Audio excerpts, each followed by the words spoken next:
Punjab assembly के बाहर media से बात करते हुए वजीर कानून पंजाब राना सनाउल्लाह का कहना था कि मुल्क की सियासी जमातों, सियासी रहनुमाओं और ऐवानों को भरपूर कोशिश के साथ काम करने से रोकना और उन्हें चलने न देना तहरीक इंसाफ का एजेंडा है। तहरीक इंसाफ पाकिस्तान की जमहूरी रिवायात को ख़त्म करने पर तुली हुई है। उसकी कोशिश है कि मुल्क में मनफी रिवायात को कायम किया जाए और सियासतदानों, सियासी जमातों की किरदार कशी करके उन्हें भरपूर तरीके से बदनाम किया जाए। वजीर कानून पंजाब राना सनाउल्लाह का कहना था कि अल्लाह बेहतर जानता है कि PTI किसके एजेंडे पर काम कर रही है।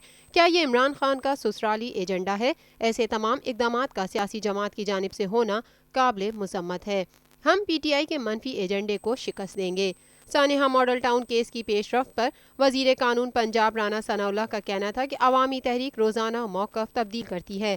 पहले मुझ पर इल्ज़ाम लगाया गया कि मैं वायरलेस के ज़रिए लोगों पर फायरिंग का हुक्म दे रहा हूँ। अवामी तहरीक ने FIR में 15 अफराद को मुलविस किया था। अब इस्तग़ासे में 139 अफराद को नामजद कर दिया गया है और सारा मामला IG पंजाब पर डाल दिया गया है। कहा गया है कि उन्हें ख़ास मकसद के लिए बलूचिस्तान से पंजाब मुंतकिल किया गया और मेरी जगह उन पर इल्ज़ाम आयद किया गया कि वायरलेस पर IG पंजाब ही हुक्म दे रहे थे।